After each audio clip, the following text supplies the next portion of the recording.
Everyone welcome to एजुफाई। आज हम लोग द्विघात समीकरण के इस क्वेश्चन को हल करने वाले हैं। इस क्वेश्चन में बोला गया है कि के का मान ज्ञात कीजिए जिसके लिए एक्स स्क्वायर प्लस के इंटू टू एक्स प्लस के माइनस वन प्लस दो बराबर जीरो के मूल वास्तविक और समान है। ठीक है ना। तो यहाँ पर इस क्वेश्चन में बोला गया है कि ये जो समीकरण है इसके मूल वास्तविक और समान है। ठीक है। तो यहाँ पर वास्तविक और समान होने का मतलब है यहाँ पर विविधकर जो होगा डी, ठीक है, वो जीरो होगा। पहले से ही बोल दिया गया है वास्तविक और समान है। ठीक है ना। तो ये मैंने आपको बताया है कि जब भी कभी मूल जो है वास्तविक और समान आ रहे हो, ठीक है, तो विविधकर का मान क्या होगा, जीरो होगा। तो हम क्या करेंगे, यहाँ पर इस समीकरण को सबसे पहले लेंगे, ठीक है, और इसको रीअरेंज करेंगे। ठीक है। तो लिखी है समीकरण क्या, एक्स स्क्वायर प्लस के इंटू टू एक्स प्लस के माइनस वन प्लस टू बराबर जीरो। ठीक है, ये समीकरण थी, इसको मैंने वैसे ही लिख लिया।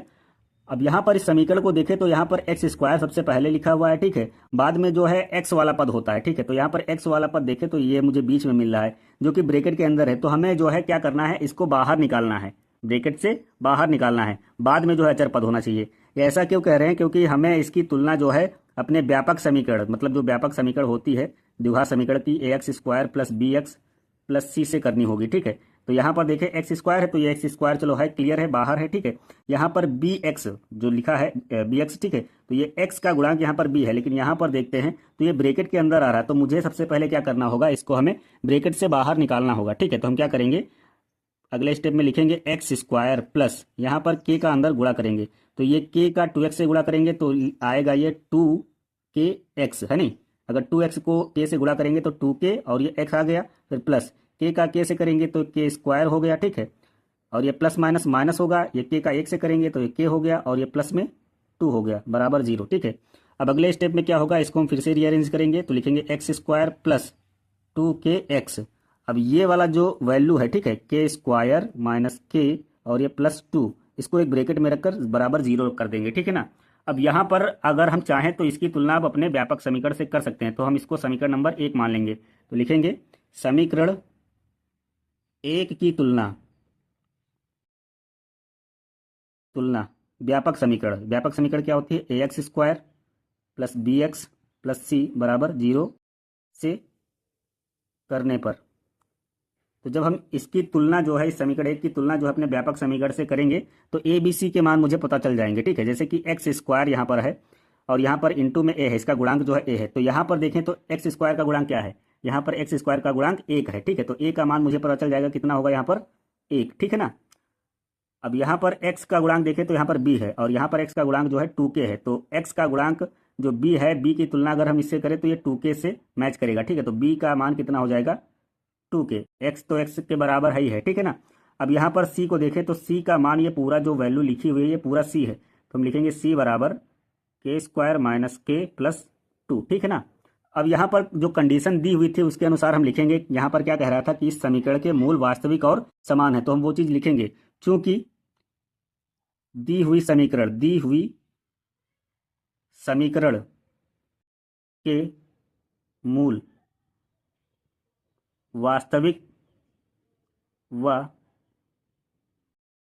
समान है, इसलिए इसलिए क्या होगा, यहाँ पर जो विविधकर होता है डी बराबर वो हो जाएगा जीरो के। ठीक है। अब विविधकर का जो फार्मूला है वो हमें पता होना चाहिए, क्या होता है, बी स्क्वायर माइनस फोर ए सी, क्योंकि इसके बगैर सवाल अधूरा ही रह जाएगा। ठीक है। तो विविधकर का मान तुम्हें पता होना चाहिए। ठीक है।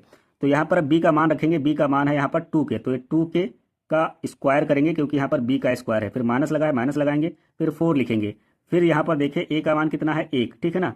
फिर सी का मान भी रखना है, तो एक बी सी का मान जो है ब्रैकेट के अंदर करके रखेंगे, के स्क्वायर माइनस के प्लस टू बराबर ये जीरो। ठीक है। अब अगले स्टेप में यहाँ पर टू के का स्क्वायर है तो हम इसका स्क्वायर लेंगे, तो दो का स्क्वायर क्या होगा, चार। ठीक है ना। चार हो गया, और के का स्क्वायर हम के का स्क्वायर ही लिख देंगे, फिर माइनस लगा है, माइनस लगाएंगे, यहाँ पर फोर को एक से गुणा करेंगे तो चार एकम चार हो गया। ठीक है। तो फिर आगे फिर इसको रेफर करेंगे यहाँ पर के स्क्वायर से गुणा करने के लिए, तो चार को मतलब यहाँ पर के स्क्वायर से गुणा करेंगे। ठीक है। तो कितना होगा, यहाँ पर ब्रैकेट के अंदर ही लिखना है क्योंकि इससे सवाल गलत होने के चांसेस ज़्यादा हैं। ठीक है ना। तो ब्रैकेट के अंदर रखेंगे तो यहाँ पर फोर के स्क्वायर हो जाएगा ये, क्योंकि मैंने बाहर माइनस को रखा हुआ है तो कोई फर्क नहीं पड़ेगा इस पर अभी। ठीक है। तो अब यहाँ पर फोर को माइनस के से गुणा करेंगे तो माइनस का फोर के हो गया, फिर जो है फोर को टू से गुणा करेंगे तो चार को जब दो से गुणा करेंगे तो कितना आएगा, चार दूनी आठ, प्लस है, बीच में प्लस ही लगाएंगे, ठीक है। अब देखो माइनस को मैंने बाहर ही रोक रखा था, अब माइनस को अंदर भेज देंगे, तो ये 4k² माइनस प्लस माइनस का 4k², फिर ये माइनस और ये माइनस प्लस का हो जाएगा 4k, ठीक है। और ये माइनस प्लस माइनस का हो जाएगा 8 बराबर ये 0। यहाँ पर देखिए 4k² ये प्लस का है और ये 4k² माइनस का है, दोनों वैल्यू बराबर हैं, लेकिन एक प्लस में है और एक माइनस में है, तो एक दूसरे को कैंसिल कर देंगे, ठीक है। तो बचा क्या, 4k यहाँ पर 8 जो है माइनस में, इसको पक्षांतर करेंगे तो ये प्लस का हो जाएगा पक्षांतर करने पर, ठीक है। अब यहाँ पर देखिए के का गुणांक यहाँ पर 4 है, जब हम इसको पक्षांतर करेंगे तो ये बटे में जाएगा 8 के। अब यहाँ पर 8 को 4 से भाग देना है, तो 4 एकम 4, 4 दूनी 8, तो यहाँ से के का मान निकल के आया 2, ठीक है ना। तो ये यहाँ पर के की वैल्यू है, यही क्वेश्चन में पूछा गया था, ठीक है। तो आई होप आप लोगों को ये वीडियो हेल्पफुल लगा होगा। आप लोग वीडियो को लाइक कर दें और चैनल को भी सब्सक्राइब कर लें। Thank you.